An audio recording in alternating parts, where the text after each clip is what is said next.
Hey everyone, my name is Johnny and I'm a drummer living in Toronto, Canada. And today I just wanted to share my story with you all about my first experience going to the legendary Horseshoe Tavern in Toronto. So this would have been around 2008. I was about 21 years old at the time. And I'd been playing in bands prior and I'd always heard of the Horseshoe Tavern, but I just thought it was another venue. I didn't really know its historical significance or how important it was and still is to the music scene in Toronto. At the time, I was living at home and my mom would always cut out articles in the newspaper, anything pertaining to live music, because she knew I was in a band and I loved music. So I came home one day and I saw an article on the counter and it had my name on it, and I read it, and it was an article about the Horseshoe Tavern, specifically about Bookie's New Music Tuesdays, which was an event that would happen weekly at the Horseshoe Tavern. It was a show with 4 bands on the bill, and the cool thing is that it was always free. So every Tuesday there'd be a free show at the Horseshoe. Now, Bookie was the nickname for Dave Bookman, who was a radio DJ in the city of Toronto on 102.1 The Edge, and later in his career on Indie 88. And he was kind of known for spotting new talent in the city. So you know that if you got on that bill, there was a prestige that came with that, playing on Bookie's New Music Night. And it was kind of billed as this breeding ground for up-and-coming bands in the city and even some touring acts as well. So it sounded really intriguing, and me and my brother both decided that we had to go to the Horseshoe, and I'm fairly certain that the day that we read this was a Tuesday, and I'm pretty sure that we actually went that night to the Horseshoe. So we got in the car. We lived in Mississauga at the time, and we drove down to Queen and Spadina, which is kind of the mecca of Toronto music, in my opinion. So we parked the car and we got up to the Horseshoe and we showed our ID at the door. I don't remember who the door person was at that point, but I remember walking in, and you know, kind of when you walk into a new place, you don't want to act like you're a total newbie, so you're kind of looking around, but at the same time acting as if you know where you're going, but we didn't. So we walked in and we were kind of taking it all in, and right away you can kind of see that this place had character. Just looking on the walls, you see a lot of set lists and pictures of bands that had played there, and you see the strips from the front of house board for a particular band that night on a historical night, and it's all kind of behind glass, so it's really cool, and you get a sense of this is a historical place. But it also had an edge to it. You walk in, and to the left, you see a bar with a lot of character. You see a pool table at the back. Some people were shooting pool, and I'm like, okay, this is cool, but you know, where's the stage? So still trying to be cool, you know, we're walking in and greeted by the bartender, and we keep walking straight. I remember we heard music, and I thought this was really cool. And as we got closer to the back of the venue, I started realizing that the music I was hearing was actually a live band playing. And I remember thinking to myself, seriously, I was like, whoa, that's a live band? The sound sounded so clear, and the band sounded so tight. I actually was blown away, because I'd been playing in bands, and you know, you hear various types of sound. You know, we were playing all ages shows and the sound was never good, but I remember being very impressed by the sound as we approached the back. And then we realized, okay, the actual performance venue is in the back. So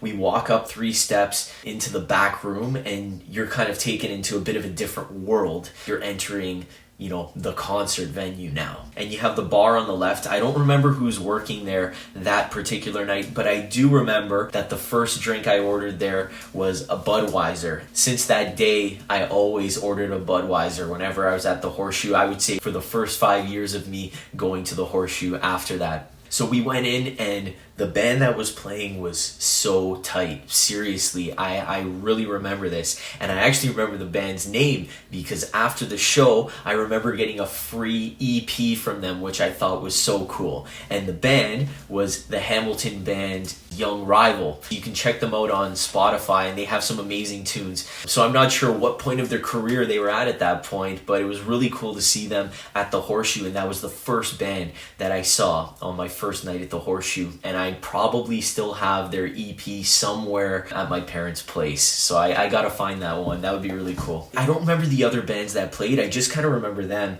And I remember thinking to myself, these are real bands. They had a look, they had an image, and it was very clear that Bookie's New Music Night was definitely a breeding ground and a first stage for good bands. And after that night, I remember thinking, okay, I went downtown, I got to see this awesome show with some amazing bands, I got this CD out of it, I got to have 2 beers, my night maybe cost me, $15, which was awesome. And I said, I want to do this every Tuesday. So after that, I remember coming back and telling my buddy Dan, we got to go to this place, the Horseshoe, on Tuesdays specifically because the music there is amazing.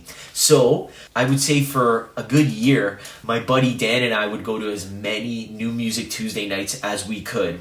And we went quite a bit. And since that first night, I fell in love with the Horseshoe, and it's hands down my favorite venue in the city of Toronto. I've played at the Horseshoe many times now with several different bands, and it never disappoints. It's always an amazing night performing there. The Horseshoe Tavern itself, if you've been, you know that there's so much history built into it, and there's a really cool book, if you want to take it to the next level, called The Legendary Horseshoe Tavern, A Complete History by David McPherson, and I highly recommend checking this out. It's not a thick book, but it's got amazing stories. It talks about how the Horseshoe's been around for 7 decades. It talks about the early history of the club when it was founded by Jack Starr, and it was built as a country music venue on the site of a former blacksmith shop. And then it takes you throughout all the years, all the different owners, all the different booking agents leading up to today. And it's really great. There's some awesome pictures in here as well. One of my favorite shots from the book is a picture of the Police with Sting posing in the basement dressing room of the Horseshoe Tavern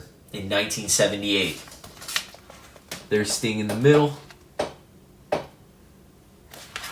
So I highly recommend checking out this book. I remember talking or mentioning to Craig Lasky, the in-house talent buyer and part owner of the Horseshoe. I told him that I just read the book and really liked it. He was like, oh, cool. And he's like, but there's a lot that has been left out. And I can only imagine that only some of the PG and PG-13 rated stories would have made it into here. And I'm sure Craig and all of the staff there have some amazing stories that you probably would only hear after hours at the Horseshoe. What makes the Horseshoe Tavern so legendary is that it's one of the oldest live performance venues in the city of Toronto. And it's seen so many legendary artists. So influential acts that have played at the Horseshoe Tavern include the Rolling Stones, the Police, Etta James, Bryan Adams, the Tragically Hip, Talking Heads, Jeff Healey Band, Willie Nelson, The Band, The Strokes, Linkin Park,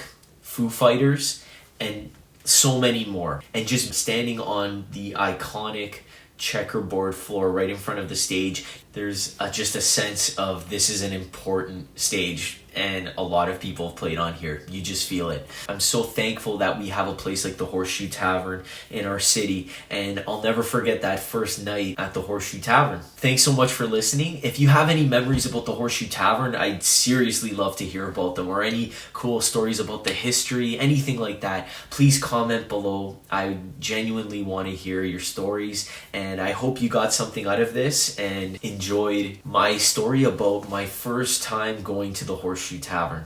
Thanks so much, and see you soon.